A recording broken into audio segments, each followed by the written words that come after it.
morning, AP US History students. I come to you live from the friendly confines of Ludden Hall 201, the back room, where I keep my fridge full of Coke Zeros. Shout out to my homie, Mr. Adams, for all my Coke Zeros. Thank you, sir. Well done.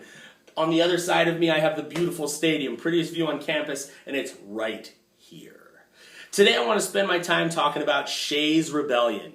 In 1786 and 1787, Daniel Shays and his fellow Shaysites led a rebellion against the Massachusetts militia that had huge consequences for this nation's history. Let's talk about why. Number one, who's Daniel Shays?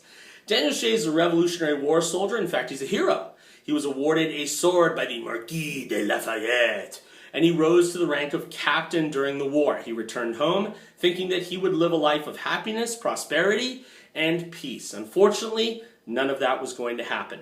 Why? Debt. During the war, the states and the federal government had printed money, and not just printed a little of it, they had made it rain. And not just a little bit of making it rain, a lot of rain. So not like a Bakersfield rain, where it's like, oh my God, things are all wet. Like a Seattle rain, where it's like, oh man, I love cappuccinos. That kind of a rain, a Seattle rain.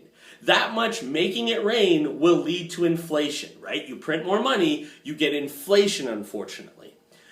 That meant that guys like Daniel Shays and his fellow soldiers had to somehow pay their bills as the bills got higher and higher and higher. How'd they do it? They borrowed money. They borrowed and borrowed and borrowed. And by the end of the war, they had a huge stack of debt.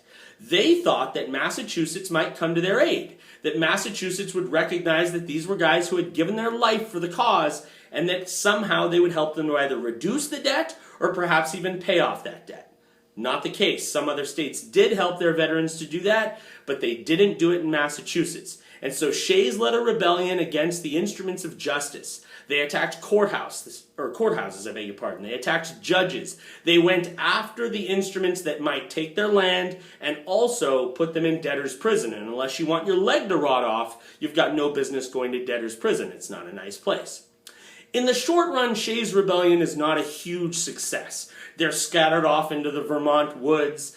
The winter really conquers more of them than the Massachusetts militia does. But in the long run, Shays' Rebellion shows the new American country that there are two major problems that need to be fixed and fixed now. Number one, the economy. This is a nation of debt, and we need to get that straight, otherwise this experiment will not succeed. And number two, we need a stronger central government, one that can deal with rebels like Shays and his friends and somehow keep order when it's necessary.